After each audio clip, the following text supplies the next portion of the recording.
Bugungi amaliy mashg'ulotimiz mavzusi Newton binomiga oid misollar yechish deb nomlanadi. Ushbu amaliy mashg'ulotda biz ma'ruza darslarida o'tgan Newton binomi formulasi va uning natijalariga oid ba'zi qismlarini misollar yordamida mustahkamlab olamiz.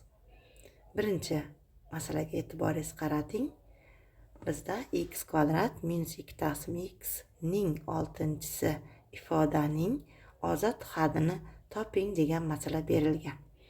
Demak, biz yoyilmada shunday hadni topishimiz kerakki, u yerda nima qatnashmasin? X qatnashmasin yoki o'zgaruvchi qatnashmasin. Buning uchun nima bo'lish kerak? X kvadrat va 1 taqsim x larning darajalari teng bo'lish kerak. Shunda biz noma'lumdan yoki esa o'zgaruvchidan qutulamiz. Uning uchun 6 ni shunday bo'lib berishim kerakki, natijada x kvadrat va 1 taqsim x larning nimasi darajalari bir xil bo'lsin. Uning uchun men albatta x kvadratga 2 daraja berishim kerak va x ga necha daraja berishim kerak? 4 daraja berishim kerak. Shundagina men nima qilishim mumkin? X ning 4-chisi va 1 taqsim x ning 4-chisi ko'rinishdagi ifodaga kelishim kerak. Demak, bu binomning nechinchi hadida ro'y beradi? Demak, binomning nechinchi hadida ro'y berishini yozamiz. Kombinatsiya 6 elementdan nechtadan? 4 tadan yoki 6 elementdan 2 tadan deyishingiz ham mumkin. Bu ikkalasi bir-biriga tengligidan natijalar teng chiqaveradi. Demak, x kvadratning kvadrati ko'paytirilgan minus 2 taqsim x ning 4-chi ko'rinishda yozsam, mana shu yerda ozod xat hosil bo'ladi. Demak, buni hisoblayman. Birinchisini 6 faktorial, 2 faktorial, 4 faktorial ko'paytirilgan x ning 4-chisi ko'paytirilgan. Demak, minus 2 ning 4-chisi bu 16 taqsim x ning 4-chisi. X 4-chilarni qisqartirib yuborsam va bu yerda hisob kitoblarni amalga oshirib, bu 5 va 6 ko'paytmasi qolishidan va 2 faktorial 2 ga teng bo'lib 6 bilan qisqartirib 3 qolishidan natijamiz bu yerdan nechaga teng ekan? 15 ga tengligi kelib chiqadi.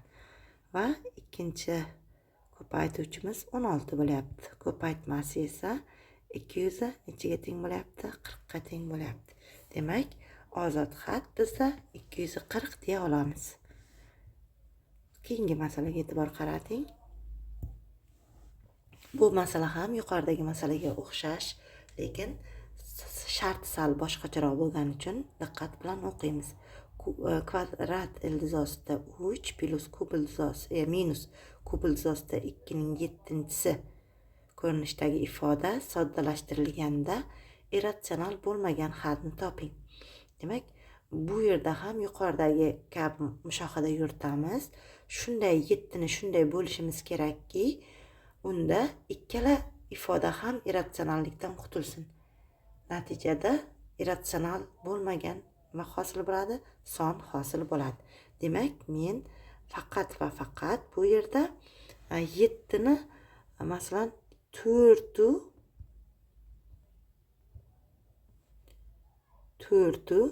necha ko'rinishda yoki 3 ko'rinishda ajratsam, u holda bizda irratsional bo'lmagan ifoda hosil bo'ladi.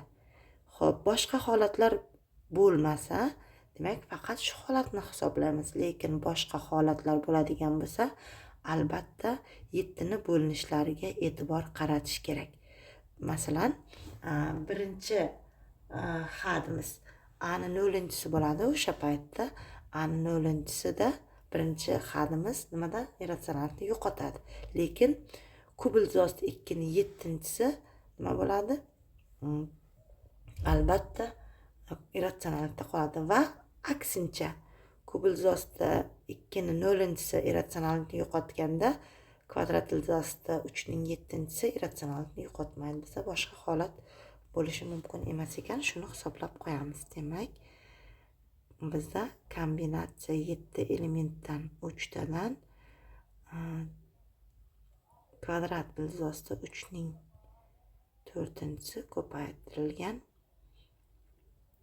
minus kub ildizosti 2 ning 3-si. Xo'p, hisoblaymiz. Bu bilan bu ketsa 2 tadan qolyapti, ha? Bu bilan bu qisqarib natijalar yozaman. Ishora minusdan bo'lyapti bizda. Xo'p, 7 faktorialni hisoblaymiz. 7 faktorial 3 faktorial 4 faktorial deb va 3 ning kvadrati 9 ga teng va 2 ni ko'paytirishim kerak bunga. Hisob kitoblarni amalga oshiramiz. Minusdan bu bilan bu qisqaruvda natijada 5 6 7 qoldi. 3 faktorialimiz 6 ga teng, ko'paytirilgan 18 ko'rinishdagi ifodaga keldik. Bularni qisqartirib yuborsak, bizda minus nima bo'lar ekan? 35 ni 18 ga ko'paytirar ekan mana. Demak, 35 ni 18 ga ko'paytirib qo'yamiz.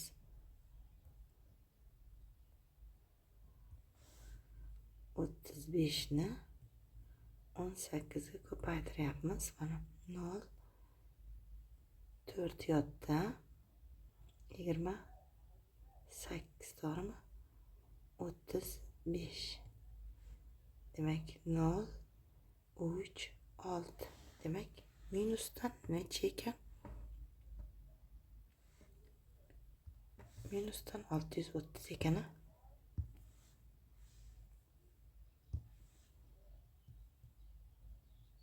Demak, masala tushunarli bo'lgan bo'lsa, keyingi qismga o'tamiz, ya'ni keyingi masalaga o'tamiz. Mana bu yechimni yozib bo'yab qo'ydim. Endi keyingi masalada shunday eng kichik natural sonni topingki, bunda mana bu ifoda soddalashtirilganda kamida 200 ta xatdan iborat bo'lsin degan shart qo'yilyapti bizga. O'sha shartda masalani ishlashga harakat qilamiz.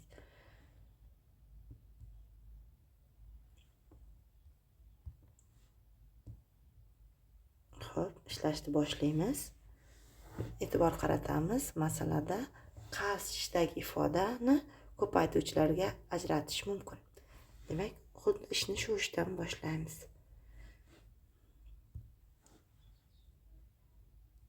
X ni chiqarib olsak, guruhlab olib, bu yerda y minus 2 bo'lyapti.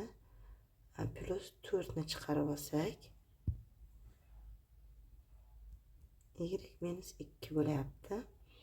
O'shani n'si. Demak, bu yerdan x minus 2 ni y minus 2 ni chiqarsak,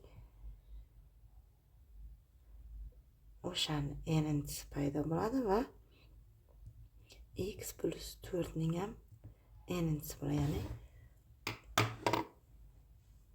a b ko'paytmani n'si ular n'inchi darajalari ko'paytmasiga teng degan 7-sinfdagi nimadan formuladan foydalandim, ya'ni darajani xossalaridan. Bu yerda endi nimalarga e'tibor berishimiz kerak? Bizda a plus b ni n'sida nechta xat bo'ladi? N'chisida n plus bitta xat bo'ladi degan xulosa bor edi.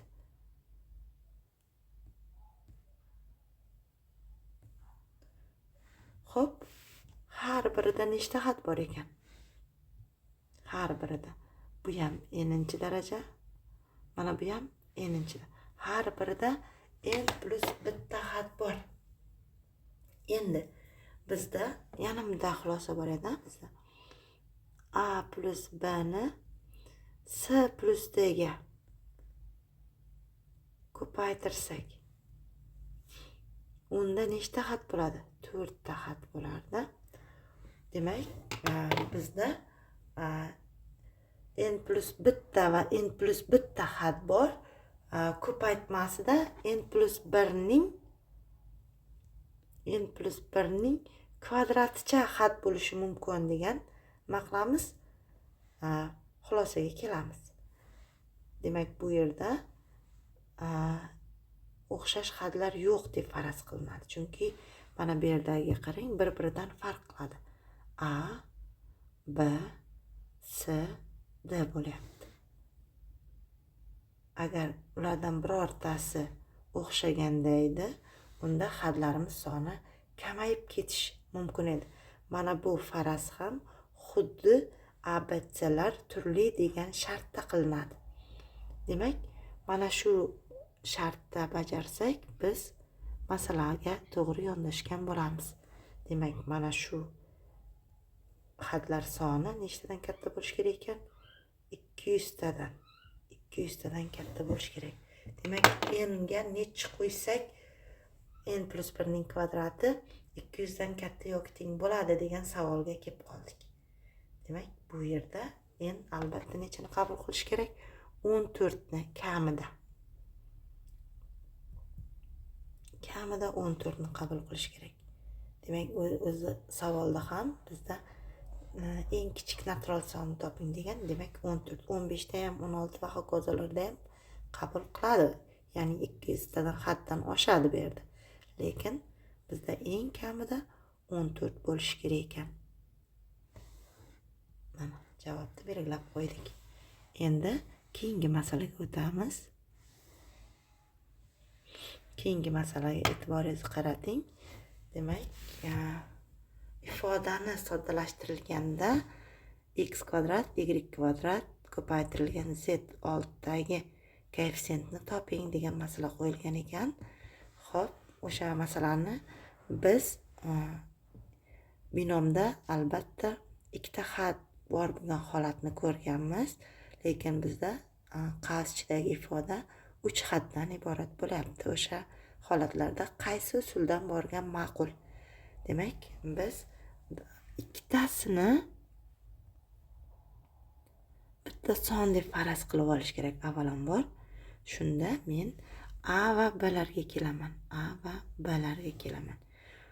Bemalol binomga tushirishim mumkin. Va bizda B ni darajasi 1 bo'lish kerak. B ni darajasi 1 bo'ladigan nimani yozaman? Xatni koeffitsiyentlari bilan yozib olaman. Avval shu ishni qilaman. Demak, boshladik. Kombinatsiya bizda 5 tadan turibdi. B ni darajasi 1 bo'lishi kerak. Demak, 1 A ni joyiga x minus 2y ning 4-sini qo'yishga to'g'ri keladi va 3z ning 1-sini.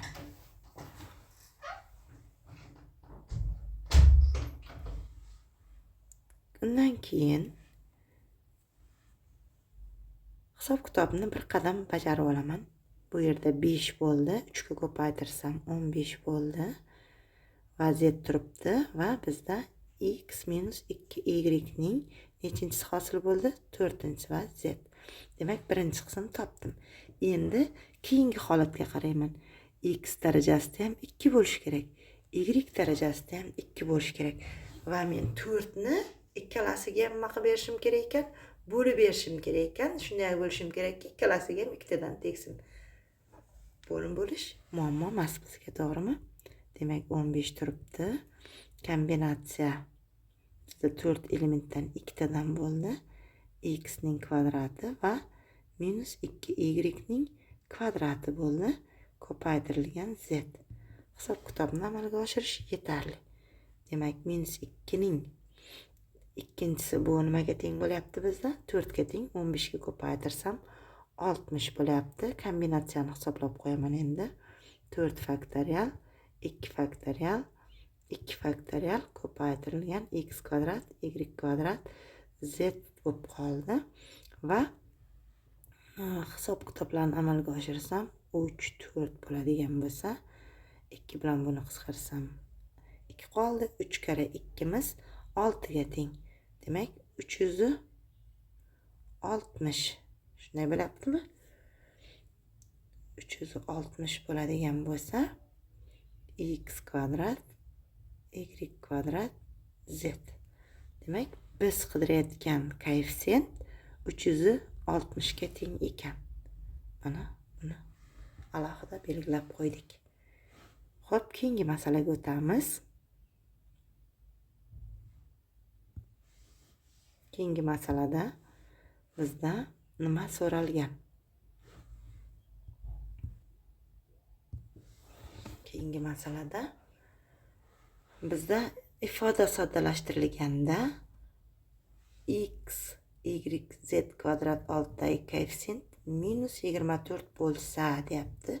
X, y, z t oldidagi koeffitsiyentni toping, deyapti.